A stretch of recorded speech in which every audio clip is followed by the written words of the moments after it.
আসসালামু আলাইকুম এভরিওয়ান। বাবা ছায়া গল্পের 11 নম্বর পার্ট। তো চলো বেশি কথা না কইয়া গল্প শুরু করা যাক। এইদিকে 11 সপ্তাহ খানিক পরেই কথার সাথে বিয়ের দিন ঘনিয়ে আসছে, প্রতিদিন যাচ্ছে, মনের যন্ত্রণা দিন দিন বেড়েই যাচ্ছে, জানি না কি করব। এইদিকে এশার নামাজ পড়ে যখন শুয়ে পড়বো এমন সময় ফোনটা বেজে উঠল। ফোনটা ধরতেই ওপাশ থেকে কে যেন বলল, আপনি কি রাজ? রিয়া সুইসাইড করতে গিয়েছিল, জানি না বাঁচবে কিনা, আপনি একটু আসেন। ফোনটা পেয়েই আমি আর এক মুহূর্ত দাঁড়িয়ে থাকতে পারলাম না। রিয়ার কিছু হয়ে গেলে নিজেকে ক্ষমা করব কিভাবে, খুব কষ্ট হচ্ছে। রাতে চলে গেলাম রিয়ার ওখানে, গিয়ে দেখি রিয়া শুয়ে আছে। আমি যেতেই রিয়ার পাশে বসে থাকা মেয়েটা বলল, আপনি কি সেই রাজ যার জন্য রিয়া আপু মরতে বসেছিল? আর একটু পর যদি আমি আসতাম তাহলে হয়তো রিয়া আপুকে আর দেখতে পেতেন না এইভাবে। ভাইয়া, রিয়া আপু সত্যি আপনাকে অনেক ভালোবাসে, আমি আসি, আপনারা কথা বলেন। মেয়েটা চলে গেলে রিয়াকে বললাম, মরতে গিয়েছিলে কেন? রিয়া কোনো কথা বলছে না, শুধু কান্না করছে। আমি বললাম, কি হলো, কান্না করছো কেন? রিয়া বলল, রাজ, যেই জীবনে তোমাকে পাবো না সেই জীবন দিয়ে কি করব? আমি বললাম, প্লিজ রিয়া, পাগলামি করো না। রিয়া বলল, আচ্ছা আমায় একটু বুকে নিবে, আর কোনো দিন নিতে বলবো না, সুইসাইডও করতে চাইবো না। আমি কিছু বললাম না। আমার নীরবতাকে সম্মতি মনে করে রিয়া আমাকে জড়িয়ে ধরলো। রিয়া আমাকে জড়িয়ে ধরে হাউমাউ করে কাঁদতে লাগলো। আমি রিয়াকে জড়িয়ে নিতে চেয়েও কেন যেন পারলাম না। রিয়া কিছুক্ষণ জড়িয়ে রেখে আমাকে ছেড়ে দিয়ে বলল, রাজ, তুমি আমার বাসায় আসলে কিছু খেয়ে যাবে না? আমি বললাম, রিয়া, বাসায় রাইসা একা, ওকে না বলেই আসছি, আমার যেতে হবে। রিয়া বলল, আচ্ছা চলেই যাবে, আটকানোর তো কোনো ক্ষমতা আমার নেই। যাওয়ার আগে এই অবাগের হাতে এক গ্লাস শরবত খেয়ে যাও। আমি বললাম, আচ্ছা নিয়ে আসো। রিয়া এক গ্লাস শরবত এনে আমার হাতে দিল। আমি এক নিঃশ্বাসে খেয়ে নিলাম। আমি বললাম, আচ্ছা আসি, আর শোনো, কোনো পাগলামি করো না, কেমন? রিয়া বলল, আচ্ছা তুমি সুখী হলেই আমি সুখী। আচ্ছা আর খানিকক্ষণ বসো না। আমি বললাম, না, রাইসা একা, ভয় পাবে। রিয়া বলল, বসো তো 10 মিনিট। আমি বিছানায় বসতেই শরীরটা কেমন করতে লাগলো। রিয়া কিছুক্ষণ পর এসে আমাকে জড়িয়ে ধরে শুয়ে পড়ল। রিয়াকে সরাতে পারছি না, তারপর আর কিছু মনে নেই। সকালবেলা সূর্যের আলো ভেদ করে যখন মুখে পড়ল তখন ঘুমটা ভেঙে গেল। আমি চোখ খুলে তাকাতেই দেখি ড্রেসিং টেবিলের সামনে রিয়া তার ভেজা চুলগুলো আঁচড়াচ্ছে। আমার ওঠা দেখে রিয়া তাড়াহুড়ো করে আমার কাছে আসলো। আমি বললাম, রিয়া, আমি তোমার কাছে রাত্রে এসেছিলাম না? রিয়া বলল, হ্যাঁ। আমি বললাম, তো আমি সারা রাত তোমার এখানে থাকলাম কেমনে? রিয়া বলল, আর বলো না, রাত্রে শরবত খেয়ে তুমি বললে তোমার শরীর খারাপ লাগছে, বিছানায় বসেই ঘুমিয়ে গেলে, আর সারা রাত সজাগ পাওনি, আমি ডাকতে চেয়েও ডাকিনি। আমি বললাম, কেন ডাকুনি? রিয়া বলল, তোমার কষ্ট হবে ভেবে। আমি বললাম, ধ্যাত, তুমি ডেকে দিবে না? আচ্ছা এখন আমি আসি। রিয়ার বাসা থেকে বের হয়ে সোজা বাসায় চলে যাই। বাসায় গিয়ে দেখি রায়সা কথাকে জড়িয়ে ধরে কান্না করছে। আমাকে দেখেই রায়সা আমাকে জড়িয়ে ধরে বলল, বাবাই, ও বাবাই, তুমি সারা রাত কোথায় ছিলে? তুমি জানো না তোমাকে না দেখলে আমার কত কষ্ট হয়? আপনাদের জন্য একটি বিশ্বস্ত সাইট নিয়ে এসেছি, যেখানে খেলে ইনকাম করতে পারবেন। এখানে সম্পূর্ণ নিরাপদ সার্ভিস দেওয়া হবে, তাই চিন্তার কিচ্ছু নেই। প্রাইজ মানি চার্ট দেওয়া আছে, আপনারা দেখে নিতে পারেন কত টাকা ইনভেস্ট করলে কত টাকা পাবেন। রিচার্জ অপশন রয়েছে, যেখানে ক্লিক করলে ডিপোজিট ও উইথড্র সংক্রান্ত সব কিছু পেয়ে যাবেন। বিকাশ এবং নগদে লেনদেন সহজেই করতে পারবেন। কিভাবে ডিপোজিট করবেন? প্রথমত, রিচার্জ অ্যাকাউন্ট নির্বাচন করুন। দ্বিতীয়ত, পার্সোনাল বিকাশ নাম্বার কপি করে টাকা পাঠিয়ে দিন। তৃতীয়ত, যেই নাম্বার থেকে টাকা পাঠিয়েছেন সেটি দিয়ে কনফার্ম করুন। মাত্র 5 মিনিটের মধ্যে টাকা আপনার অ্যাকাউন্টে অ্যাড হয়ে যাবে। উইথড্র প্রসেসও একই রকম সহজ ও দ্রুত। কোনো সমস্যা হলে অ্যাডমিন এবং টেলিগ্রাম সাপোর্ট লিঙ্ক থেকে সহায়তা পাবেন। ভিডিওর কমেন্ট বক্সের লিঙ্ক থেকে অ্যাকাউন্ট করে কাজ চালু করে দিন। বাবাই, আমি তোমাকে ছাড়া বাঁচবো না, তুমি আমাকে ছেড়ে কোথাও যেও না। আমি বললাম, মা, কোথাও যাব না, তুই যে আমার মা, কান্না করো কেন মা আমায়?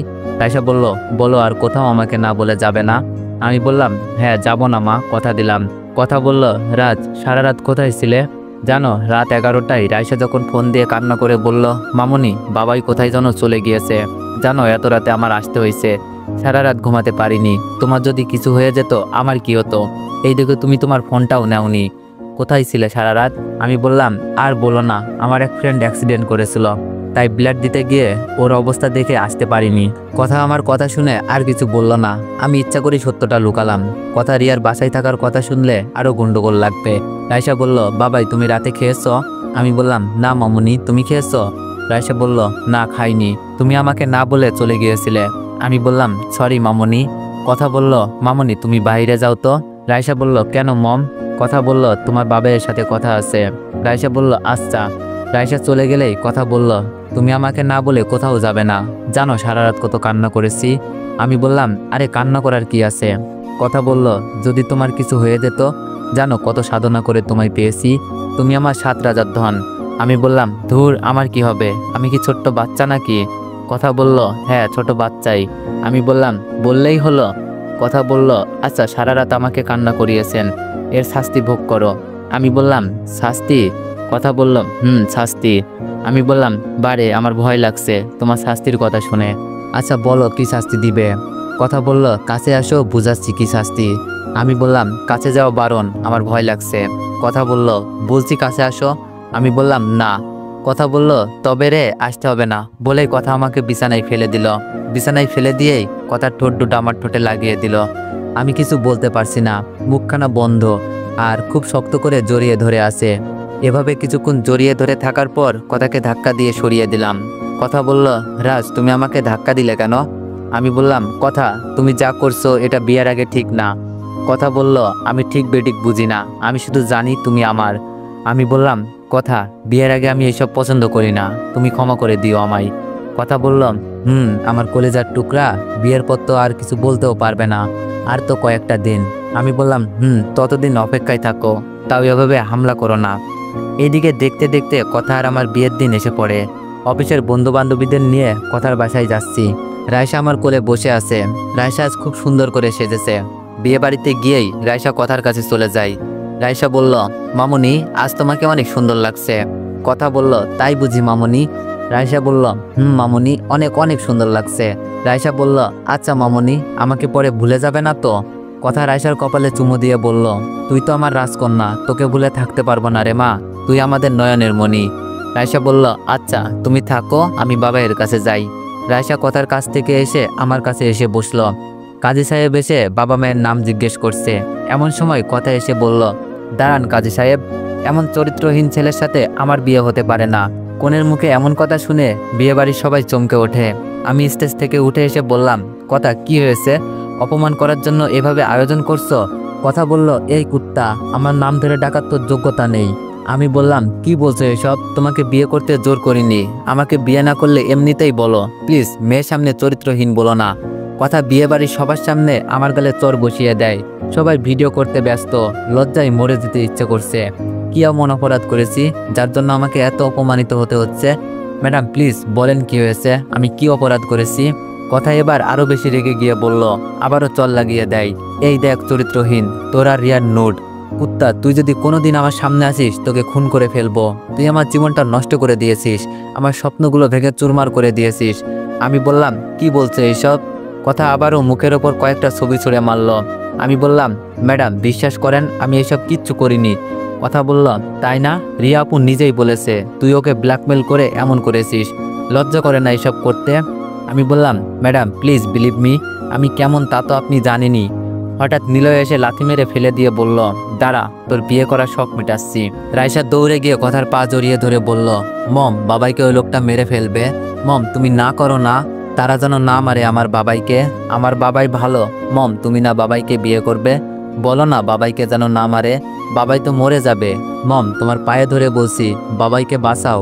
কথা বলল, কি বললি, কুত্তার বাচ্চা, আমি তোর মম কোনো দুধ চরিত্রের মেয়ের মা হতে পারি না, কোনো পতিতার মেয়ে এসে আমাকে মম ডাকছে, যত সব। এই বলে কথা রায়সাকে ধাক্কা দিয়ে ফেলে দিল। রায়সা এসে ঠিক আমার পায়ের কাছে এসে পড়ল। রায়সা এসে আমাকে জড়িয়ে ধরে বলল, আপনারা আমার বাবাইকে মারবেন না, জানেন না আমার বাবাই ছাড়া আমার আর পৃথিবীতে কেউ নেই, একটা মা ছিল সে চলে গেছে, আপনারা আমাকে মারেন তাও আমার বাবাইকে মারবেন না, বাবাইকে মারলে আমি মরে যাব। সবাই মারা বাদ দিয়ে দাঁড়িয়ে আছে। সবাই রায়সার কথা শুনে নিস্তব্ধ হয়ে গেছে। আমি রায়সাকে বুকের সাথে শক্ত করে জড়িয়ে ধরে আছি, ঠিকমতো উঠে দাঁড়াতে পারছি না। রায়সাকে নিয়ে কোনো মতে উঠে দাঁড়ালাম। কথার দিকে তাকিয়ে দেখি কথার চোখ দিয়ে অগ্নি বের হচ্ছে, মনে হচ্ছে চোখ দিয়ে আমাকে ধ্বংস করে ফেলবে। রায়সাকে নিয়ে যখন খুঁড়িয়ে খুঁড়িয়ে বিয়ে বাড়ি থেকে বের হতে যাচ্ছি, এমন সময় কথার বাবা ডাক দিয়ে বলল, কি হলো জামাই বাবাজি, কোথায় যাচ্ছ, আর তোমরা আমার জামাই বাবাজিকে এভাবে মারলে কেন, আর রায়সাকে এভাবে মেরেছো কেন, ছোট্ট মেয়েটাকে এভাবে কেউ মারে। রায়সা দৌড়ে কথার বাবার কাছে চলে গেল। রায়সার কাণ্ড দেখে অবাক হয়ে গেলাম। রায়সা বলল, নানু ভাই দেখো, পচা আঙ্কেলরা বাবাইকে মেরেছে, আমার বাবাই কি খারাপ হতে পারে, তুমি সবাইকে ইচ্ছে মতো বুকে দাও তো, আর সবাইকে বলো বাবাইয়ের কাছে সরি বলতে।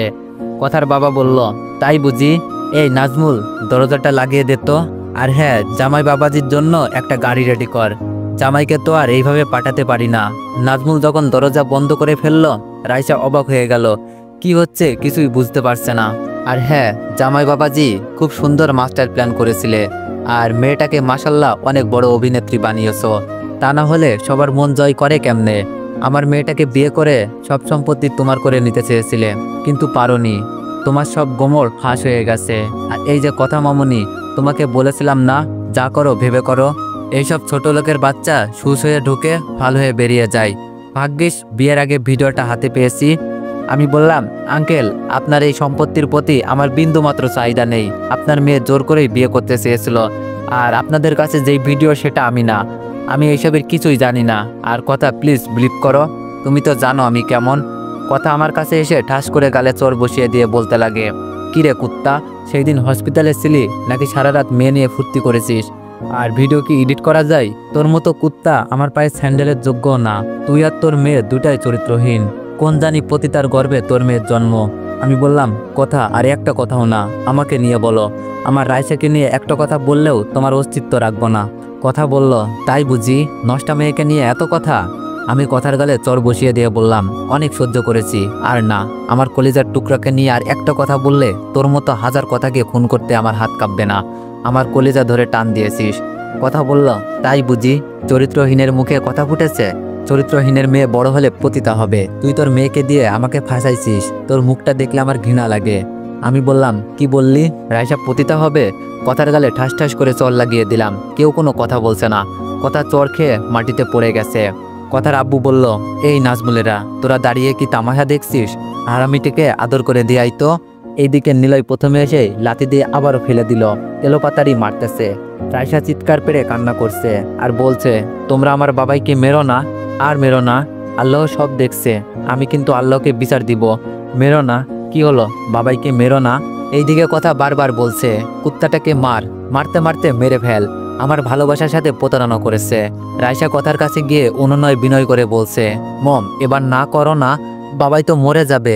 তুমি না বলেছ আমার বাবাইকে কখনো কষ্ট দিবে না? দেখো, বাবাইয়ের শরীর থেকে রক্ত ঝরছে। বাবাইকে মারতে না করো। ও মামনি, বলো না। কথা বলল, এই চুপ কর। কে তোর মম? আমি তোর মম না। মম কেমনে হলাম? রাইসা বলল, বারে, তুমিই তো বলেছিলে আমার মম হবে, আমার বাবাইকে বিয়ে করবে। কিন্তু এখন কেন কষ্ট দিচ্ছ বাবাইকে? প্লিজ সবাইকে বলো তারা যেন বাবাইকে না মারে। এই, আপনারা বাবাইকে মারবেন না। আমার বাবাই তো মরে যাবে। রাইসা নিলয়ের পা জড়িয়ে ধরে বলল, আঙ্কেল, আর না, অনেক মারছেন আমার বাবাইকে, আর মারবেন না।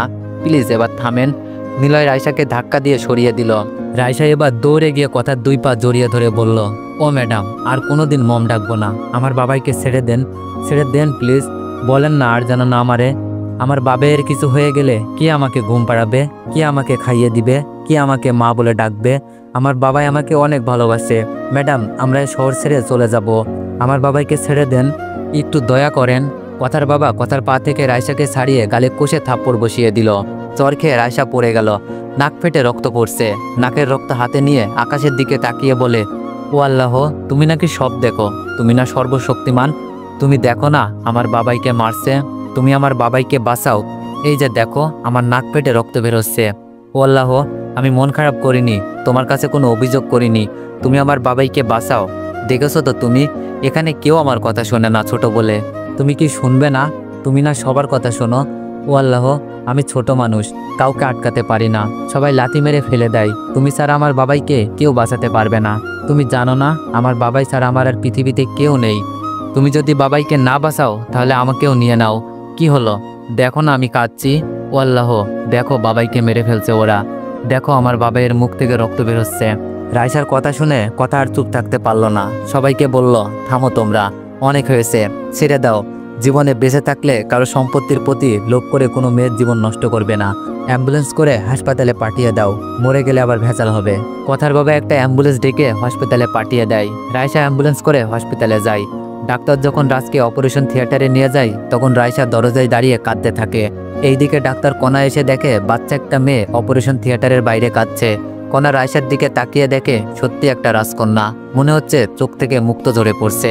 বাচ্চা মেয়েটার নাক দিয়ে রক্ত পড়ছে, কিন্তু সেই দিকে কোনো ভ্রুক্ষেপ নেই। ডাক্তার কণা কোনো কিছু না ভেবেই বলল, এই যে বাবু, তুমি কাঁদছো কেন? তোমার কি হয়েছে? রাইসা বলল, আন্টি আমার বাবাই। এই বলে আরো জোরে কান্না করে দেয়। কণা বলল, কি হয়েছে মামুনি, বলো তোমার বাবাইয়ের কি হয়েছে? রাইসা বলল, বাবাইকে সবাই মেরেছে। এমন সময় নার্স এসে বলল, ম্যাডাম, আপনি যার অপারেশন করবেন সেই রোগীর মেয়ে এটা। কণা বলল, ও আচ্ছা, কেউ আসেনি? রাইসা কাঁদতে কাঁদতে বলল, রাইসা কান্না করতে করতে বলল, ম্যাডাম, আমার বাবাইয়ের আমি ছাড়া কেউ নেই, আর আমারও বাবাই ছাড়া কেউ নেই। বাবাইয়ের কিছু হয়ে গেলে আমি বাঁচবো না। কণা বলল, কিছু হবে না মামুনি, তোমার তো নাক পেটে রক্ত পড়ছে, তোমার নার্স আন্টির সাথে যাও, ড্রেসিং করে দিবে। রাইসা বলল, না, বাবাইকে ছেড়ে কোথাও যাব না, আমার বাবাই ভয় পাবে। ডাক্তার কণা ঘড়ির দিকে তাকিয়ে দেখে লেট হয়ে যাচ্ছে। তাড়াহুড়ো করে অপারেশন থিয়েটারে ঢুকে যায়। ভিতরে গিয়ে দেখে নির্মমভাবে পিটিয়েছে, বিশেষ করে মাথার ক্ষতটা বড়। অপারেশন করে ডাক্তার কণা বের হতেই দেখে এখনও রাইসা দাঁড়িয়ে আছে। রাইসাকে কি বলবে ভেবে পাচ্ছে না। রাজের অবস্থা বেশি ভালো না, অনেক ব্লাড গেছে, বাঁচার সম্ভাবনা কম। ছোট্ট মেয়েটাকে কিভাবে বুঝাবে? আর ভাবতে পারছে না কণা, মানুষ মানুষকে এভাবে পিটাতে পারে? রাইসা ডাক্তারকে দেখেই বলল, ম্যাডাম, বাবার অবস্থা কেমন? আমার বাবাই আমার সাথে কথা বলবে তো? কণা বলল, মামুনি বলবে, তবে তোমার বাবার জন্য আল্লাহর কাছে দোয়া করো, তিনি সব পারেন। রাইসা ডাক্তারের কথা শুনে, তো এভরিওয়ান, নেক্সট পার্টের জন্য অপেক্ষা করুন। ধন্যবাদ।